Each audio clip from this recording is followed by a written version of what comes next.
भारत का एकमात्र क्षेत्र जहां है सक्रिय हीरे की खदानें। यह है मध्य प्रदेश का एक जिला पन्ना। पन्ना का हर तीसरा आदमी हीरे में इन्वॉल्व है कहीं ना कहीं से, चाहे वो लेबर हो, मालिक हो, ठेकेदार हो, व्यापारी हो या पन्ना से बाहर हीरा पहुंचाने वाला हो, जिसको आप लोग तस्कर कहते हैं। हम आपको लेकर जाएंगे इस इलाके में जहां है सैकड़ों छोटी खदानें जो लोगों ने सरकार से लीज पर ले रखी हैं, और जहां शुरू होता है दिन रात हीरे को पत्थरों और मिट्टी के बीच से ढूंढने का सिलसिला, और चमक जाती है कुछ लोगों की किस्मत। Jackpot for 7 daily wage workers. परिवार बच जाएगा और हम लोग धनवान हो जाएंगे। इससे खुशी की आज हम लोगों के लिए कोई बात नहीं। पर क्या यहाँ हर किसी को हीरा मिल पाता है? 15-16 साल से लगा रहे, मिले ये कब नहीं है। हम देखेंगे कि कैसी है स्थिति इन खदानों में काम करने वाले मजदूरों की, और अपना सब कुछ दांव पर लगाकर हीरा ढूंढने की कोशिश करने में लगे हजारों लोगों की।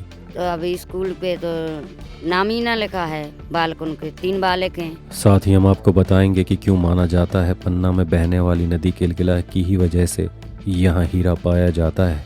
भारत के एकमात्र हीरा खनन क्षेत्र में यह है मेहनत, किस्मत, खुशी और गम की दौड़। यह है पन्ना में हीरा तलाशने की दौड़।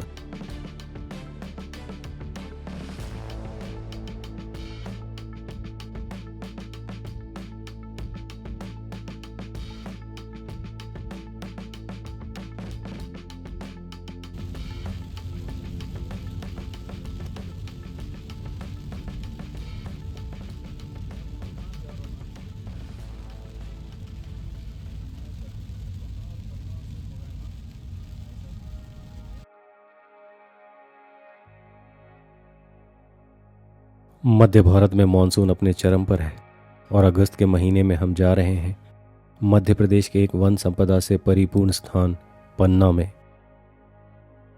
पन्ना अपने घने जंगलों और टाइगर रिजर्व के लिए जाना जाता है, पर एक छोटा कीमती पत्थर जो यहाँ पाया जाता है वह इस स्थान को विश्व प्रसिद्ध बनाता है, और वह है हीरा। जी हाँ, हीरा, जो कि भारत में सिर्फ यहीं मिलता है।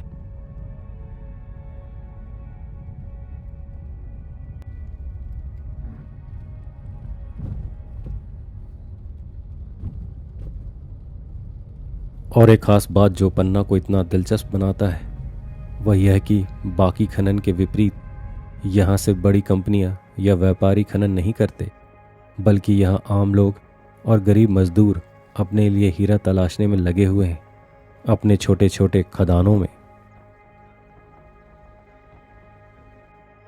हम आपको लेकर चलेंगे इन खदानों पर, जहां हम आपको मिलवाएंगे ऐसे लोगों से जो दिन रात लगे हुए हैं हीरा ढूंढने में, और इसमें हमारी मदद करेंगे पन्ना के ही एक स्थानीय नागरिक श्री सोनी जी।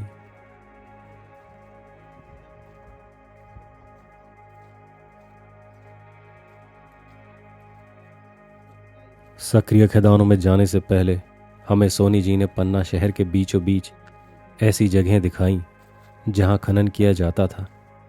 आप छोटे छोटे गड्ढों में पानी भरा हुआ देख सकते हैं। अब उसकी प्रोसेस ऐसी रहती है जैसे हमने इस मिट्टी को उन्हें खोदा, ठीक है, ये मिट्टी आई अपने पास, खोद के निकाला। अब इसमें हीरा तो पता नहीं चल सकता, ठीक है। अब इसको वो करेंगे, इसकी प्रोसेस रहती है, उसको लिए रहते हैं अपने छन्नी वगैरह लिए रहते हैं, फिर उसको ऐसे ऐसे इसको धोते हैं, मतलब छन्नी में मिट्टी,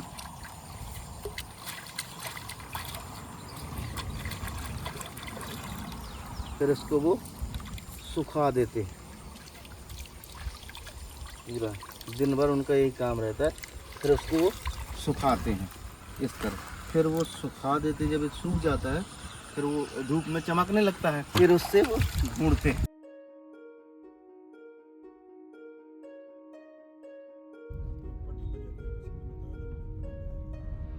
तो चलिए अब हम चलते हैं सक्रिय खदानों की ओर।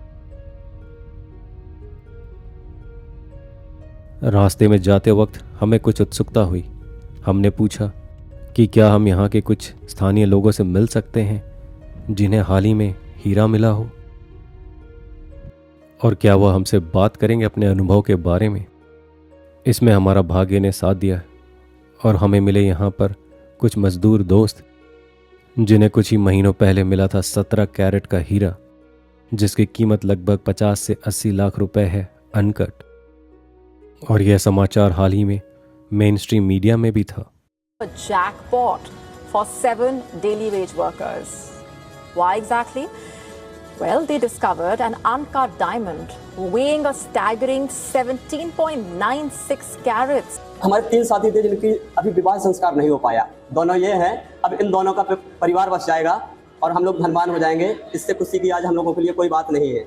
तो आइए मिलते हैं हीरे को तलाशने में सफल हुए उन लोगों से। समथिंग शासन के हिसाब से 1 करोड़ होना चाहिए। हम लोग 7 पार्टनर हैं। हमारा नाम मनोज कुशवाहा है। हम लोग नारंगी बाग पुरुषोत्तमपुर वार्ड नंबर 27 के निवासी हैं। हम लोगों ने अभी 2 साल पहले खदान लगाई थी सरकोहा में। तो 1 साल करीब धुलाई चली, पर हीरा ना मिलने के कारण हम लोगों ने काम रोक दिया। फिर जब बारिश हुई तो बारिश में मिट्टी धुल जाती है, तो हम लोग चाल देखने अपनी गए थे। हम लोग देसी भाषा में उसको चाल बोलते हैं, आप अपनी भाषा में उसको ग्लोबर बोल सकते हैं, जिसमें हीरा मिलता है।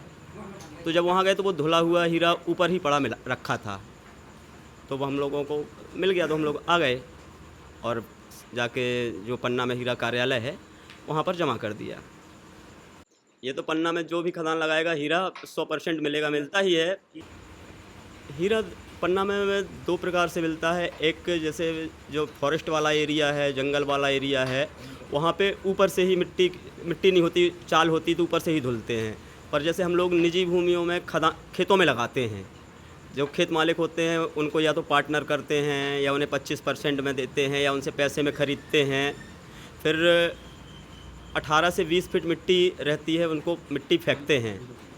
20 फीट के बाद 2.5-3 फीट चाल निकलती है, उसको निकाल के उसको फिर एक गड्ढे में डाल के उसको धोते हैं। धोने के बाद उसको छानते हैं। फिर छानने के बाद जैसे गेहूँ चावल बीनते हैं, ऐसे उसको बीना जाता है। ये रोज़ का काम है। रफ़ हीरे का हम लोगों को पैसा मिलता है। हम लोग किसान कहलाते हैं। किसान को कभी भी उचित कीमत नहीं मिलती है। हम लोग किसान हैं, तो हम लोगों को कच्चे हीरे का पैसा मिलेगा, और उसका जो मेन प्रॉफिट है वो जब बनेगा, तैयार होगा, तो शायद अगर हमें 1 करोड़ मिलेगा तो 5 करोड़ में बिकेगा। यानी पैसे वाले और पैसे वाले हो जाएंगे और किसान जहाँ का तहाँ रहेगा। इसी रूप से जैसे हमारी खदान पे हम लोग 7 पार्टनर हैं, तो 7 परिवार तो ये लगे, 20 लेबर है, तो 20 परिवार वो। फिर हम जिसको बेचेंगे, अगर सरकार में जमा कर दिया तो कोई बात नहीं।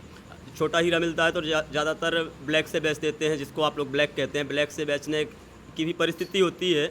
हमें पैसा रविवार को लगना है लेबर के लिए, और शासन में जमा करेंगे तो 6 महीने साल भर बाद पैसा मिलेगा। तो जब बड़ा मिलता है तो जमा कर देते हैं, या वहाँ का पैसा चुकाने के लिए। पन्ना का हर तीसरा आदमी हीरे में इन्वॉल्व है कहीं ना कहीं से, चाहे वो लेबर हो, मालिक हो, तुआदार हो, व्यापारी हो, या पन्ना से बाहर हीरा पहुँचाने वाला हो, जिसको आप लोग तस्कर कहते हैं। सामाजिक दृष्टिकोण से हीरा खनन का इस जिला पन्ना में क्या महत्व है, इसके बारे में मनोज जी ने हमें एक रोचक बात बताई। एक आपको हीरे की अच्छी कहानी सुनाते हैं। जैसे कोई बाहर से आता है, किसी लड़के की शादी होनी है और उसके रिश्ते वाले आए। अगर अपन ने उनसे बोला कि लड़का खदान खोदता है और उसको खदान ले गए, तो स्वाभाविक है, आप ये पक्का समझ लीजिए कि रिश्ता तय हो जाएगा, क्योंकि वो हीरे की खदान का कारोबारी है। पर अगर गलती से लड़की वाला पन्ना का है और आपने कहा कि लड़का खदान खोदता है, तो रिश्ता 100% टूट जाएगा, क्योंकि लड़के को कोई काम नहीं है, वो रिस्क उठाने के लिए, जुआ खेलने के लिए जुआड़ी है। कोई काम नहीं, उसकी शादी नहीं हो सकती। मतलब एक कोई स्थायी काम नहीं, वो तो मुकद्दर है, मिल गया तो अच्छी बात है, या घर का पैसा वहाँ पे फेंकना है। एक बहुत ही अच्छी बातचीत के बाद हम आगे बढ़ निकले सक्रिय खदानों की ओर, जहां एक गांव विख्यात है छोटे खदानों के लिए, और इसी काम के ऊपर इस गांव का नाम भी रखा गया है। इस गांव का नाम पट्टी गांव है, और पट्टी गांव का नाम पट्टा शब्द से आया है, जिसे अंग्रेजी में लीज कहते हैं। मतलब इस गांव में लोग लीज पर ज़मीन लेकर खुदाई करते हैं हीरा खोजने के लिए। पन्ना शहर से कुछ किलोमीटर दूर ही मुख्य सड़क से हटकर है यह स्थान।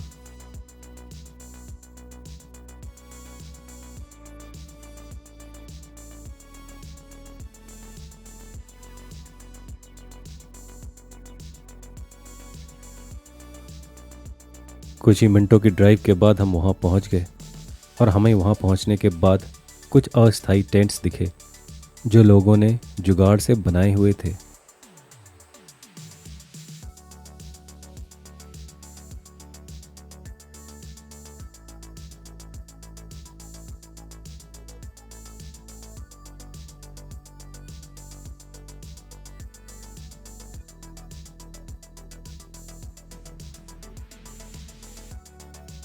और वहीं मौजूद थे कई लोग जिन्होंने छोटे गड्ढे बनाए हुए थे जहां बारिश का पानी भरा हुआ था और फिर खोद कर निकाली गई मिट्टी और पत्थरों को छानते हुए दिखाई दे रहे थे।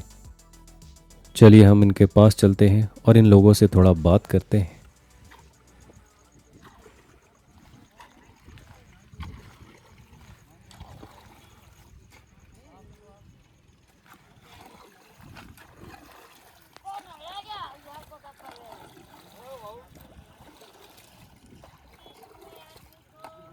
राम राम भाई, राम राम।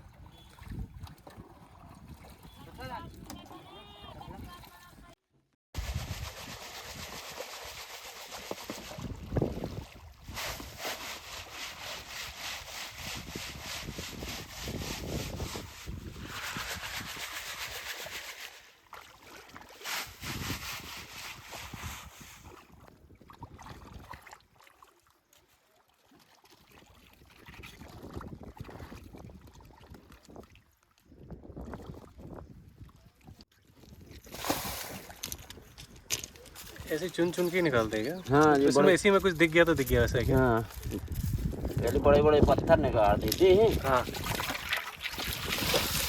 फिर छोटा बचा तो फिर बीनने पड़ता है गेहूँ आई।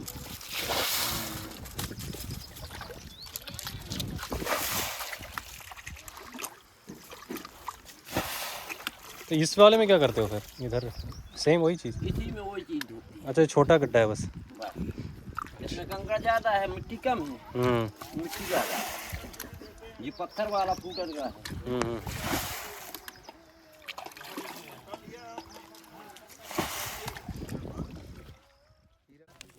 एक बात जो आप लोग देख सकते हैं वह यह है कि यहाँ और इसके आसपास कई स्थानों में सालों से लोग रह रहे हैं और वह भी परिवार के साथ, और उनके साथ बच्चे भी हैं।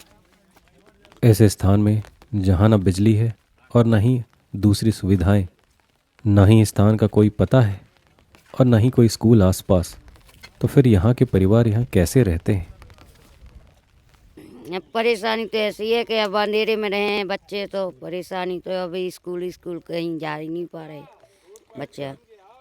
मजदूर आदमी है, ठीक है, तो अभी स्कूल पे तो नाम ही ना लिखा है। बालकों के 3 बालक हैं, ठीक है, एक बेटी है, 2 बेटा हैं, और भविष्य खिलाने फिर रहे हैं कि भविष्य बन जाए बच्चन की तो पढ़ाने लगेंगे। हमको यही लगता है कि विश्वास है कि ऊपर वाला देगा, सबको देता है तो हमको भी देगा।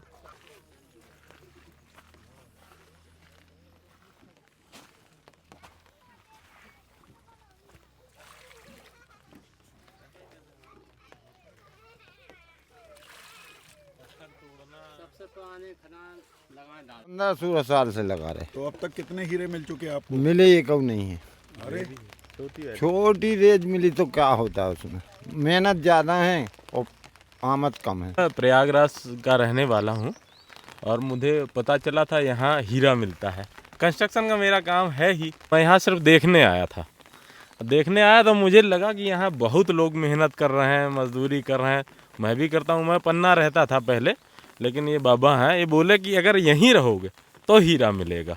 आप यहाँ इस पृथ्वी पर रहोगे, यहाँ ज़मीन में लेटोगे तो आपको हीरा प्राप्त होगा। और यहाँ ना कीड़ा आता है, ये माता जी का आशीर्वाद ही है। ना कोई कीड़ा आता है, बिच्छी दिख जाती है, आपकी खदान के पास दिखेगी, लेकिन कभी काटती नहीं, किसी को नहीं। इतने सालों से कोई किसी को नहीं काटा यहाँ। अच्छी में है और मैं मजदूर लगा के मेहनत करवाता हूँ, उनको देता हूँ। यह तो सिर्फ एक इलाका है ऐसे छोटे खदानों का। ऐसे यहाँ कई हजारों खदान हैं आसपास जहाँ वहाँ काम करने वाले लोग रहते हैं। और जैसा कि मनोज जी ने हमें पहले कहा था कि यह एक जुए की तरह है। अगर आप भाग्यशाली हैं तो आप कुछ पैसा कमा लेंगे, और नहीं तो शायद अपना सब कुछ हार जाएंगे इस उम्मीद में कि शायद आपकी किस्मत कभी न कभी तो चमकेगी।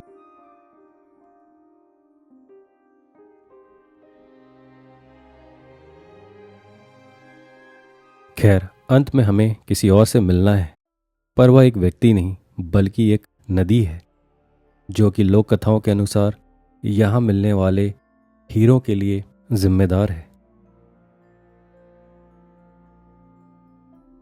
इस नदी का नाम है किलकिला, जो कि 45 से 50 किलोमीटर लंबी है और केन की सहायक नदी है। अभी सामने आप वह नदी देख सकते हैं। माना जाता है कि एक समय यह नदी बहुत ही प्रदूषित और विषैली थी, जिसकी वजह से इसका पानी लोग नहीं पीते थे। फिर लगभग 400 साल पहले यहाँ एक संत आए।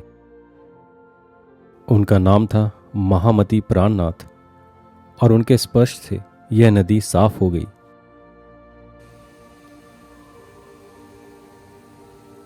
सत्रहवीं शताब्दी में बुंदेला राजा छत्रसाल, जो कि प्राणनाथ जी के अनुयायी थे, उन्हें इसी नदी किनारे मिले थे। तब राजा छत्रसाल बहुत दुखी थे। उन्हें लगातार अपने शत्रुओं से हार का सामना करना पड़ रहा था और शत्रुओं के खिलाफ लड़ने के लिए उनके राज्य के पास अधिक धन नहीं था। जब किलकिला नदी किनारे ही उन्होंने महामती प्राणनाथ जी से यह बात कही, तो उस पर महामती प्राणनाथ जी ने उन्हें एक वरदान दिया अमराई घाट नामक स्थान पर, और कहा कि तुम आगे बढ़ो, तुम्हारी हमेशा जीत होगी। तुम्हारे राज्य की यह जो ज़मीन है, वहाँ हर जगह तुम्हें हीरे की खदानें मिलेंगी, और जहाँ जहाँ तुम्हारे घोड़े के खुर पड़ेंगे वहाँ धरती खजाना उगलेगी। मान्यता है कि इसके बाद से ही यहाँ धरती के एकदम ऊपरी सतह पर मिलने लगे हीरे, जो कि मिट्टी की एक छोटी सी सतह हटाकर ही प्राप्त किए जा सकते थे। इस इलाके में भले ही एक ऐसा रत्न मिलता है जिसकी चमक की तुलना नहीं की जा सकती, पर क्या इस मूल्यवान कीमती रत्न ने पन्ना के लोगों के जीवन स्तर को ऊपर उठाया है? क्या भारत के एकमात्र सक्रिय हीरा खदान की नगरी उतनी ही समृद्ध है जितना इसका व्यापार करने वाले शहर? जवाब है बिल्कुल नहीं। तो कहाँ हो रही है वह चूक? शायद हीरे की चमक में वह साफ दिखाई नहीं पड़ रहा। इसी के साथ आपसे विदा लेते हैं, इस वादे के साथ कि अगले हफ्ते आपसे फिर मुलाकात होगी। तब तक के लिए नमस्कार।